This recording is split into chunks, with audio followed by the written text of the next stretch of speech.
First of all, I would like to thank Amit to include me in this interesting IC. And I'll discuss this topic, this trabeculectomy versus glaucoma drainage devices in neovascular glaucoma.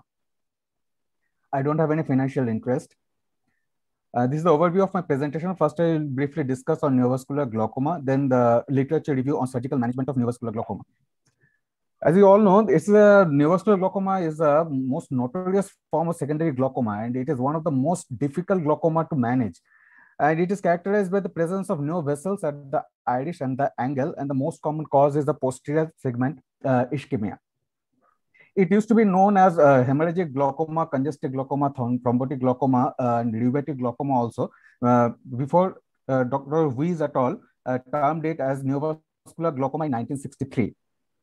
Coming to the etiopathogenesis part, the common etiologies are like CRVO, proliferative diabetic retinopathy, carotid artery occlusion, ocular ischemic syndrome, retinopathy of prematurity, and some lesser but quite common also. It is Ills disease, Coats disease, ocular neoplasm, chronic uveitis, VKH, and trauma.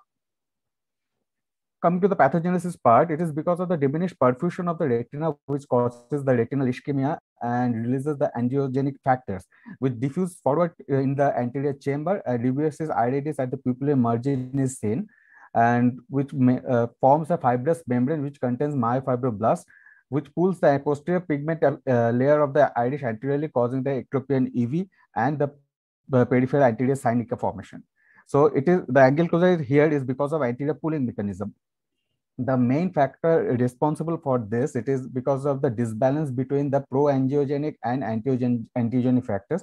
The pro-angiogenic factors are most commonly the VEGF, IL-6, and the anti-angiogenic factors like platelet pigment epithelium derived factors. The stages are pre-glaucoma stage, where the neovessels are seen in the pupillary margin at angle with essentially normal intraocular pressure, and the open angle stage, where the spreading of neovessels are seen with fibrovascular tissue covering the angle with high IOP. Angle closure disease, there is heavy neovascularization and extensive peripheral anterior synechiae is seen. And in regression stage, there is sealed angle, but less vessels are less visible. In this picture, you can see from this part, the open angle gradually, when the disease is progressing, the peripheral iris is being pulled up and closing down the angle. Coming to the treatment part, according to stage, for the reverses iridis, the panretinal photocoagulation is required. It depends mostly on the pathology, why it is causing this neovascularization, and most commonly the posterior segment ischemia. So the panretinal photocoagulation is required, anti-VEGF injection, and obviously treating the cause. Maybe if there is unsettled RD or something is there, we need to treat that part also. For the open angle side, all the treatment mentioned previously, and also with that, the IOP lowering agents with filtration surgery. For close angle globe, it is essentially the same. And for eyes with guided visual prognosis, cyclodestructive procedures like cyclophotocoagulation and with diode laser, and with or without anti-retinal cryopexy, where the media opacity is for the media opacity, we can't do the panretinal photocoagulation.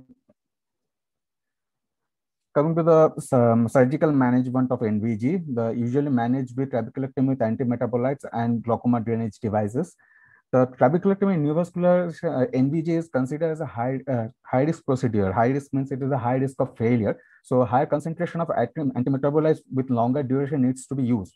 And definitely, whenever it is possible, panretinal photocoagulation should be completed, and intravitreal anti-VEGF injection prior to the surgery increase the success rate of the procedure.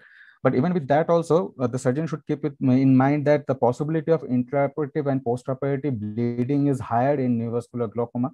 The surgical PI is to be avoided whenever it is possible, and may need early release of releasable sutures and multiple doses of subconjunctival 5 few injections are required, because these blebs are more prone for early scarring. Come to the study where the Takihara et al.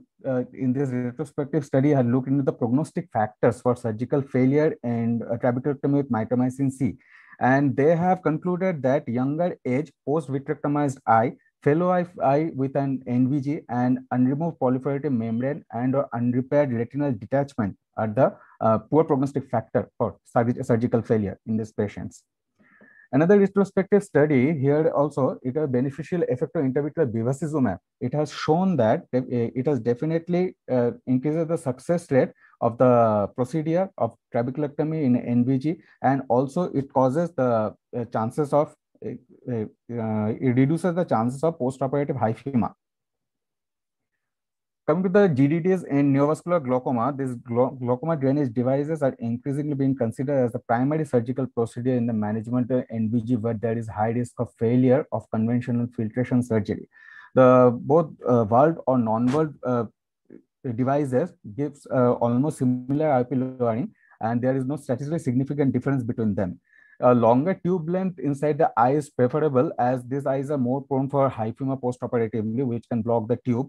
And also the tube duration rate is quite high in this patient, so it is always advisable to put the tube through a 1 to 2 millimeter of scleral tunnel, and then to cover the tube properly with a proper patch graft.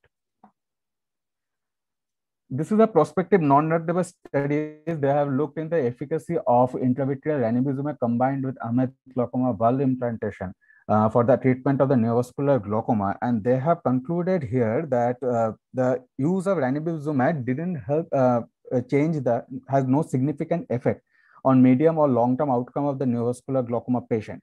Here they have included the 43 neovascular glaucoma patient, and they have divided this patient 21 in patients with preoperatively ranibizumab, and around 22 patients where the ranibizumab were not given.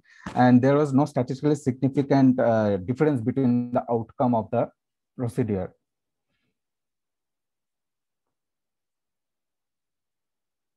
Here also, another study, it is a meta-analysis. Here they have looked into the clinical outcomes of AGV implantation with or without intravitreal bevacizumab treatment with neovascular glaucoma. Here they also echoed the same thing. They have told that using the bevacizumab had no significant. Both groups were comparable in the reduction of glaucoma medications also, but it had pointed out that the bevacizumab group definitely had significant lower frequency of hyphema than the control group. So tube or trap, which one is preferable in NVG?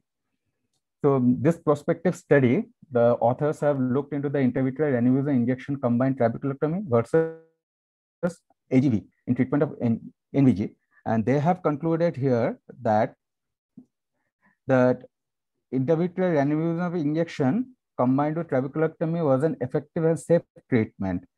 IVR injection combined trabeculectomy had less complication and higher success ratio. And this one, another study where the trabeculectomy and AGV was compared. It is a retrospective study, but there was no statistically significant difference between both groups in postoperative visual acuity intraocular pressure, they have concluded. Another study, AGV, that neovascular glaucoma associated with vitreous hemorrhage. So retinal procedure may need to be combined with the glaucoma procedure also. In this study, there was 33 patients are in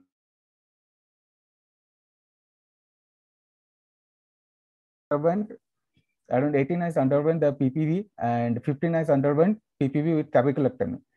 So, and postoperative IOP decrease was significant in both eyes, but it has shown that after 1 year, the IOP was significantly low in the AGV group, and there was no significant difference in postoperative complications were also in both groups. So the take-home message is there is no definite guideline which procedure is better in this neovascular glaucoma, and it needs to be individualized. So roughly we can say that in quiet eyes with regressed NVI and NVA, anti-VEGF followed by trabeculectomy with mitomycin C is a preferable option. In case of active NVI, NVA with active retinal pathology or combined VR procedure with glaucoma surgery, a tube with or without preoperative anti-VEGF may be a preferable option. Thank you.